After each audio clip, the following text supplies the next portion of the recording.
Iniciamos hoy el largo camino para discutir y aprobar el presupuesto de la República para el ejercicio económico 2019. Son 10.9 billones de colones la autorización del Poder Ejecutivo que envía a esta Asamblea Legislativa y que la Comisión de Asuntos Hacendarios trabajó durante varias jornadas para recibir a los jerarcas en la explicación del plan de gastos y para también discutir las mociones que se presentaron de recortes, de aumento, de traslado de partidas municipales para al final generar un dictamen.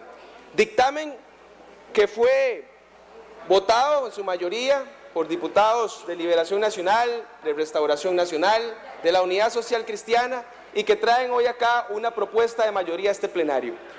Una propuesta considerando la situación económica del país y acabamos nosotros de atravesar una reforma fiscal en primer debate, que lo que corresponde ahora es atender el tema del gasto, el tema también de la composición de cómo el Poder Ejecutivo plantea utilizar los recursos públicos para el año 2019. Un presupuesto que se financia el 53.5% con deuda. Es la primera vez en la última década que el presupuesto de la República se financia en mayor proporción con endeudamiento. Es la primera vez también que la partida que utilizamos para pagar deuda y amortizar es muchísimo más grande que la partida que utilizamos para pagar salarios. Tenemos un presupuesto en donde el 41.6% es para pagar deuda, en donde el 24% es para pagar salarios y en donde el 27% es para transferir recursos. ¿Cuáles son las expectativas que tiene el país para el próximo año con un presupuesto absolutamente comprometido? En donde ni siquiera, diputado Pedro Muñoz, usted que lo insiste tanto, tenemos la certeza de si lo vamos a poder financiar. Únicamente estamos viendo papel en esta Asamblea Legislativa, en donde le corresponde al Ministerio de Hacienda buscar los recursos para poder financiar la aprobación de gastos que nosotros le hagamos al Poder Ejecutivo. Estos son los escenarios que nosotros tenemos, señoras y señores diputados, para discutir con altura y con serenidad el plan de gastos para el 2019. El aumento en el dólar encarece lógicamente la estabilidad del país. El primer título presupuestario que va a venir a esta Asamblea Legislativa a pedir un aumento en su presupuesto se llama la Cancillería General de la República. Pidieron un colchón por tipo de cambio para poder cancelar los salarios a los embajadores y misiones diplomáticas con un tipo de cambio ajustado para el año entrante que ni siquiera en aquel momento se pensaba que iba a llegar a los estándares que hoy tenemos. Eso obliga a que exista una recalificación de lo que se presupuestó y envíen en los primeros meses del próximo año un presupuesto extraordinario con más aumento a la Asamblea Legislativa.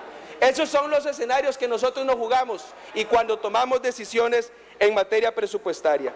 Este presupuesto obviamente se mantiene desvinculado al marco fiscal, desvinculado a las prioridades que tiene el país, porque lo que nosotros acá exigimos, lo que nos exigen en nuestros cantones y en nuestras provincias de necesidad de infraestructura, en tecnología, en educación, en ciencia y tecnología, posiblemente no lo podamos cumplir.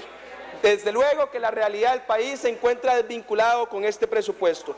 Y también es un plan de gastos que se mantiene desvinculado con la parte de endeudamiento, porque cada vez solicita más deuda y porque cada vez la partida para financiar el pago de la amortización es mayor en el plan de gastos. Desde hace algún tiempo, desde la administración Solís Rivera, se planteó el estado de la necesidad, que indica que el Poder Ejecutivo puede transferir de acuerdo a la capacidad de ingresos que tiene. Y si sabemos que cada vez es menor la posibilidad de recaudar, posiblemente sea menor la capacidad para transferir. En estas circunstancias, la fracción del Partido Liberación Nacional, en conjunto con otras fracciones, tramitamos las mociones necesarias para poder abordar el tema del presupuesto. Incluimos una norma de ejecución presupuestaria en donde agradezco a la diputada Silvia Hernández, donde le solicitamos, donde le autorizamos más bien al Poder Ejecutivo para que ejecute cerca del 7% de su presupuesto. A veces, de forma errónea, nosotros le aplaudimos a las autoridades porque ejecutan el 100% de sus recursos. ¿En qué lo ejecutaron? No importa, únicamente lo ejecutaron todo. Y para nosotros a veces ese es un único índice para decir que qué buen jerarca, qué buen gobierno y qué buena administración, sin saber si compraron carros de lujo, sin saber si construyeron plazas de 14 millones de dólares, sin saber si lo transfirieron en salarios, únicamente cuánto fue lo que ejecutaron. Y lo que nos dice la Contraloría General de la República es que en el año pasado más del 9% del presupuesto no se ejecutó. Y eso muchas veces puede interpretarse como una buena noticia, de que un jerarca hizo más o cumplió sus objetivos con menos recursos. Fue efectivo en esa situación y nosotros debemos de cambiar el paradigma de cómo interpretamos el análisis de la ejecución presupuestaria, el cumplimiento de los objetivos y el accionar del jerarca.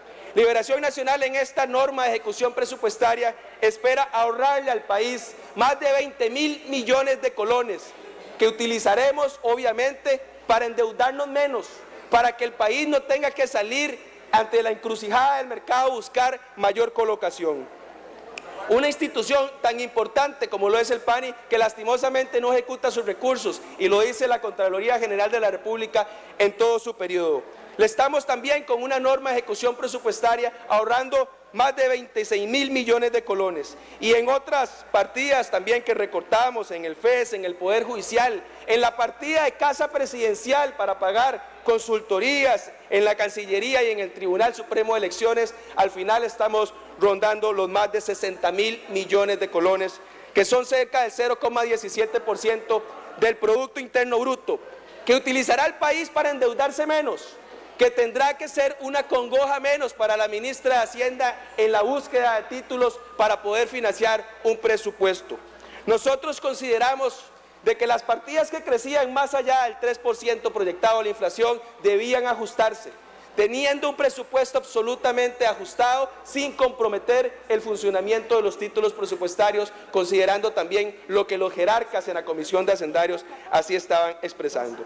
Congelamiento de plazas, el remanente presupuestario, que muchas veces era un colchón que utilizaban los ministerios en su presupuesto para poder movilizar partidas por medio de decretos sin que esta Asamblea Legislativa pudiera darse cuenta, lo estamos limitando también en una norma dentro de este presupuesto. Así como los alquileres y la evaluación de las transferencias para poder tener en cuenta los recursos pertenecientes a la Caja Única del Estado. Este es un presupuesto que vamos a tener el tiempo suficiente para hablar por el fondo, para indicar qué fue lo que decían los jerarcas, cuál es la realidad nacional, cuál es la realidad fiscal y cuál es la realidad del endeudamiento, para poder tomar una decisión acorde con la realidad y que sea respetada la voluntad de este plenario legislativo y que no ocurra como en anteriores procesos, que se incumple por medio de una resolución la votación y la voluntad del plenario, en donde al final tenga que ser la Sala Constitucional la que se traiga abajo una resolución por inconstitucional, y que tomemos la mejor decisión para el próximo año, suficiente para los jerarcas, necesario para el país, pero saludable también en los recursos públicos. Señora